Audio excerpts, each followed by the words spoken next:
कारण थोड़ा विपन्न हो गए हैं। विपन्न थोड़ा क्या, कभी कभी भोजन नहीं होता घर में।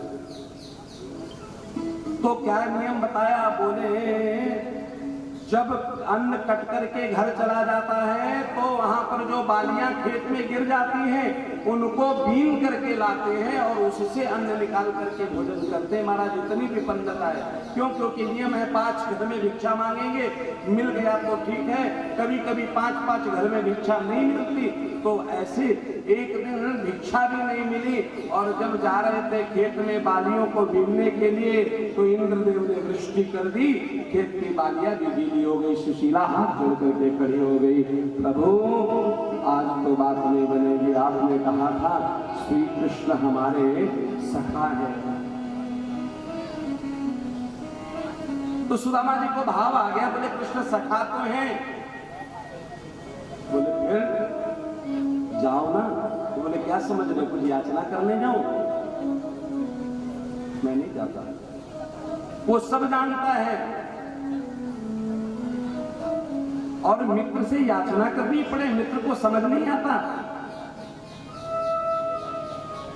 आदरणीय सुखदेव महाराज कहते हैं, फिर सुदामा जी शांत होकर के कहते हैं, मित्र के घर जा खाली हाथ जाऊं? अपने घर में कुछ है नहीं। मित्र के घर, गुरु के घर, बेटी के घर, किसी मंदिर में, देवालय में, किसी रुग्णालय में खाली हाथ नहीं जाना है। कुछ न कुछ भेंट लेके जाना है। क्या लेकर के जाएं? याचित्वा चतुरो मुष्टि विद्वान् प्रथुकतरुला। सुदामा जी की धर्मपत्नी 4 मुट्ठी चावल लेकर के आई, पृथक तंडुलान।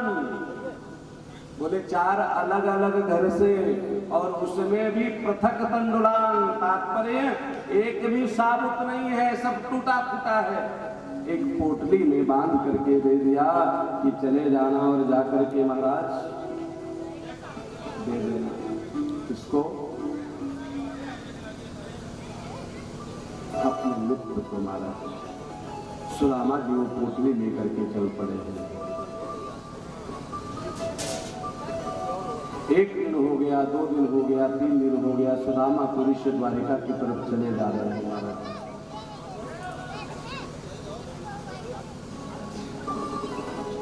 पैरों में छाले पड़ गए, फफोले पड़ गए हैं महाराज।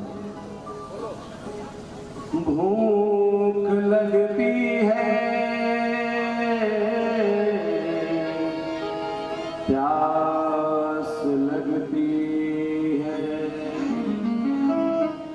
जिंदगी अब उदास लगती है। कैसे आऊं मैं द्वारिका तेरी, आस भी अब निराश लगती है। सायंकाल का समय हो गया, देखा एक नदी पड़ गई।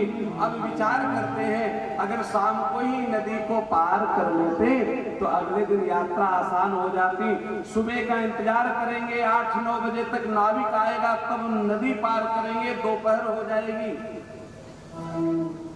आकाश मार्ग की तरफ देख रहे हैं, तब तक देखा एक छोटा सा 8 वर्ष का बालक एक नाव को लिए चला जा रहा है।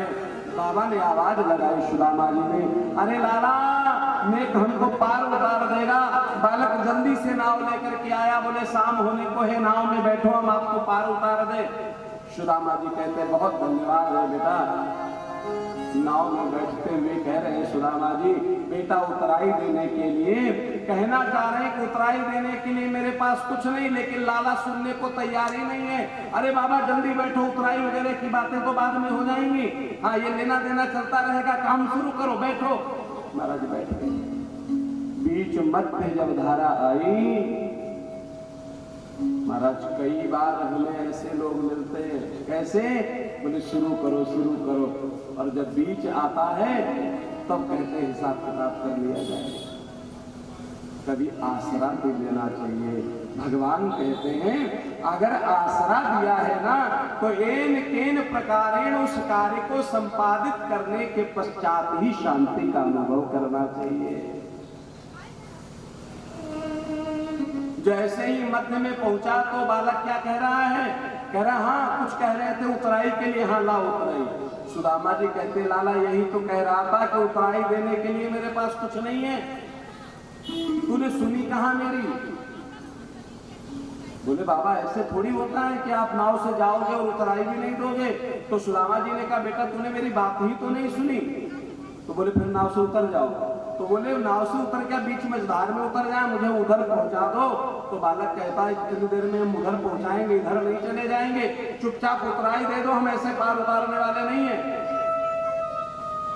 सुदामा जी नाराज कह रहे हैं कि मेरे पास लाला कुछ नहीं है।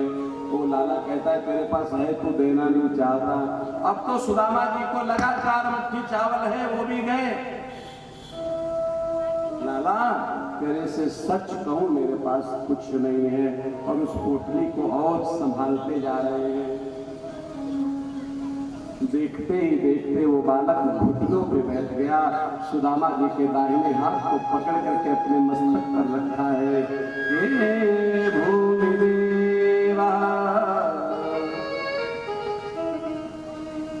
हे ब्राह्मण आप तो मुझे सिर्फ आशीर्वाद दे दो।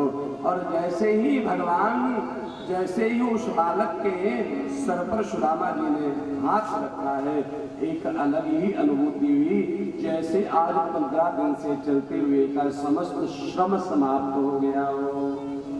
ये बालक कोई और नहीं है, ठाकुर जी स्वयं इस मार्ग को आसान करने के लिए बालक का स्वरूप बना करके आ गए।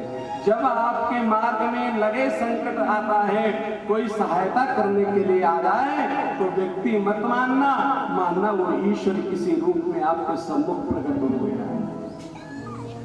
नाव से पार उतारा है महाराज, सुदामा जी फिर चलने लगे। घनश्याम तुम्हें ढूंढने जा